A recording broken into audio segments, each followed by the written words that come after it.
Jeg hedder Dorte, jeg er producent. Jeg hedder Per, jeg er integrator. Jeg hedder Anastasia, og jeg er producent. Og jeg hedder Kai, og jeg er iværksætter. Kai husker. Der er mange ting i sådan en... Projektleder Kai Ulriksen valgte at lade alle projektmedarbejdere tage en simpel personlighedstest, da HR-afdelingen i Skat gik i gang med et 2-årigt projektarbejde med skattemedarbejdere fra hele landet. Hvorfor brugte I test, inden I gik i gang med jeres projekt? Men det var for at finde frem til, hvilke personlige styrker de enkelte projektdeltagere havde.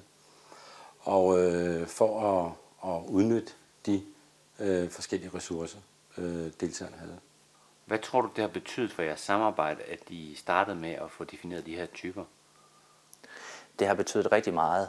Jeg vil tro, vi har vel vundet i hvert fald 3 måneder, et halvt år på den måde, fordi vi på forhånd vidste, hvor hinandens styrker var henne, og dermed også, hvor hinandens svage sider var. For eksempel, hvis jeg har brug for at få noget færdigt, så er Kai den sidste, jeg skal lægge det hos. Hvorimod Anastasia eller Dorte vil være nogle rigtig gode bud på at få ting gjort. Det ved at lave en test, så kommer man egentlig hurtigt op til at være den der performende gruppe. Så alt det der indledende, inden man egentlig kommer til at få arbejdstøjet på, det sprang vi let og elegant over via den test. Det var første gang, jeg mødtes med dem alle sammen den dag, hvor vi lavede den test, så jeg vidste jo ikke, hvordan de var. Og så startede vi med at få at vide, at jamen, jeg var producent, og det var Dorte også, og nogle de var meget idégenererende og de her ting.